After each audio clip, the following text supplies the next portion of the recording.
ശബരിമലയിൽ ഇത്തവണ online booking മാത്രം. പ്രതിദിനം പരമാവധി 80,000 പേർക്ക് ദർശന സൗകര്യമൊരുക്കും.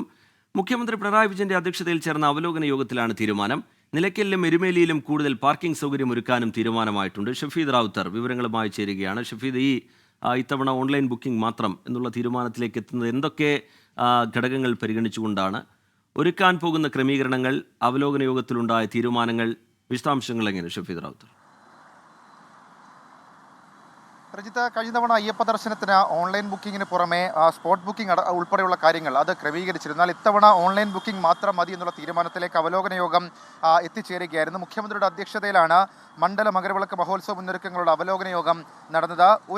പരമാവധി ഒരു ദിവസം 80,000 പേർക്ക് ദർശന സൗകര്യമൊരുക്കാനുള്ള ക്രമീകരണങ്ങൾ അത് ഉറപ്പാക്കുമെന്ന് യോഗത്തിൽ വിലയിരുത്തിയിട്ടുണ്ട്. മാത്രമല്ല, ഈ വെർച്വൽ ക്യൂ ബുക്കിംഗ് സമയത്ത് തന്നെ യാത്രാവഴി തിരഞ്ഞെടുക്കാനുള്ള അവസരം അതുണ്ടാകും. അതുവഴി തീർത്ഥാടകർക്ക് തിരക്ക് കുറഞ്ഞ യാത്രാവഴി തിരഞ്ഞെടുക്കാനാകും എന്നുള്ളതാണ് നിലവിൽ ഇപ്പോൾ വിലയിരുത്തുന്ന കാര്യം. മാത്രമല്ല, കാനനപാതയിൽ ഭക്തർക്ക് ആവശ്യമായ സൗകര്യമൊരുക്കും. തിരക്കുള്ള സമയങ്ങളിൽ വാഹനങ്ങൾ നിയന്ത്രിക്കേണ്ടി വന്നാൽ അതിനുള്ള കേന്ദ്രങ്ങൾ കണ്ടെത്തി ആവശ്യമായ അടിസ്ഥാന സൗകര്യങ്ങൾ ഒരുക്കുമെന്നും യോഗത്തിൽ തീരുമാനിച്ചു. നിലയ്ക്കലിലും എരുമേലിയിലും കൂടുതൽ പാർക്കിംഗ് സൗകര്യം ഏർപ്പെടുത്താൻ തീരുമാനിച്ചിട്ടുണ്ട്. കഴിഞ്ഞ തവണ കാര്യമായിട്ടുള്ള വിമർശനം പാർക്കിംഗുമായി ബന്ധപ്പെട്ട് കേൾക്കേണ്ടി വന്നിരുന്നു. ശബരിമലയിലേക്കുള്ള റോഡുകളുടെയും പാർക്കിംഗ് ഗ്രൗണ്ടുകളുടെയും അറ്റകുറ്റപ്പണികൾ ഉടൻ പൂർത്തിയാക്കും. മാത്രവുമല്ല, ശബരി ഗസ്റ്റ് ഹൗസ് അറ്റകുറ്റപ്പണി ഈ മാസം 31-നകം പൂർത്തിയാക്കാനും നിലവിൽ ഇപ്പോൾ ഈ അവലോകന യോഗത്തിൽ തീരുമാനിച്ചിട്ടുണ്ട്. യോഗത്തിൽ മുഖ്യമന്ത്രിയെ കൂടാതെ ദേവസ്വം മന്ത്രി VN വാസവൻ, ചീഫ് സെക്രട്ടറി, സംസ്ഥാന പോലീസ് മേധാവി, Devaswom board president PS Prashanth തുടങ്ങിയവർ പങ്കെടുത്തു. ഷഫീദ്, ഇങ്ങനെ ഒരു നിയന്ത്രണം, ഈ ഓൺലൈൻ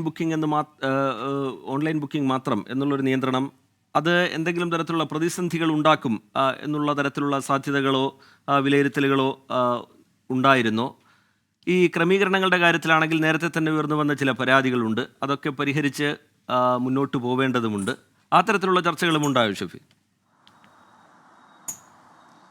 ആ രീതിയിലുള്ള ചർച്ചകളും ഉണ്ടായി. അതായത്, ഈ ഓൺലൈൻ ബുക്കിംഗ് മാത്രമാക്കുമ്പോൾ സ്വാഭാവികമായും മറ്റ് സംസ്ഥാനങ്ങളിൽ നടക്കം വരുന്ന ഭക്തർക്ക് അത് ഏതെങ്കിലും തരത്തിൽ ബുദ്ധിമുട്ടുണ്ടാക്കുമോ എന്നുള്ളൊരു ചർച്ച ഉയർന്നു. പക്ഷേ വളരെ മുൻകൂട്ടി തന്നെ ഇക്കാര്യം അറിയിച്ചുകൊണ്ട് ആ പ്രതിസന്ധി ഒഴിവാക്കാൻ കഴിയും എന്നുള്ള കാര്യം യോഗത്തിൽ വിലയിരുത്തി. അതേസമയം ഈ ഓൺലൈൻ ബുക്കിംഗ് മാത്രമാകുമ്പോൾ ഓൺലൈൻ ബുക്ക് ചെയ്യാതെ വരുന്ന ആളുകൾ അവിടെ വന്ന് കുടുങ്ങില്ല എന്ന ചോദ്യം അടക്കമുള്ള കാര്യങ്ങൾ ആ യോഗത്തിൽ ഉയർന്നു എന്നുള്ളതാണ് ഏറ്റവും പ്രധാനപ്പെട്ട കാര്യം. പക്ഷേ പരമാവധി പ്രചാരണം ആ വിഷയത്തിന് കൊടുത്തുകൊണ്ട് ഓൺലൈൻ ബുക്കിംഗ് പരമാവധി ഉപയോഗപ്പെടുത്താൻ ഇനി മുതൽ ശ്രമിക്കണം എന്നുള്ള നിർദ്ദേശമാണ് ഇതുമായി ബന്ധപ്പെട്ട് നൽകിയിട്ടുള്ളത്. രണ്ടാമത്, റിജിത്ത് സൂചിപ്പിച്ചതുപോലെ തന്നെ ഈ വിമർശനം കേൾക്കുന്ന അവസ്ഥയാണ്. അത് പാർക്കിംഗ് അടക്കമുള്ള കാര്യങ്ങൾക്ക് കഴിഞ്ഞ തവണ കേട്ടു. മാത്രമല്ല, പോലീസിന്റെ ഇടപെടലടക്കം രാഷ്ട്രീയമായി ചില തരത്തിൽ വിമർശനങ്ങൾക്ക് വഴിവെക്കുകയും ചെയ്തു. എന്നാൽ ഇത്തവണ നിലയ്ക്കലിലും എരുമേലിലും അടക്കം കൂടുതൽ പാർക്കിംഗ് ക്രമീകരിക്കുകയും അടിയന്തര സാഹചര്യത്തിൽ ഏതെങ്കിലും തരത്തിൽ അത്തരം പ്രശ്നങ്ങൾ ഉണ്ടായിക്കഴിഞ്ഞാൽ മറ്റ് സ്ഥലങ്ങൾ കൂടി കണ്ടെത്തിക്കൊണ്ട് പാർക്കിംഗ് സൗകര്യം ഒരുക്കാനുള്ളൊരു തീരുമാനം കൂടി ഇന്നത്തെ അവലോകന യോഗത്തിൽ എടുത്തിട്ടുണ്ട്. റിജിത്ത്, ശരി. ഷഫീദ് റാവുത്തർ വിവരങ്ങൾ നൽകുകയായിരുന്നു. ശബരിമലയിൽ ഇത്തവണ ഓൺലൈൻ ബുക്കിംഗ് മാത്രമാണ്. കൂടുതൽ ക്രമീകരണങ്ങൾ,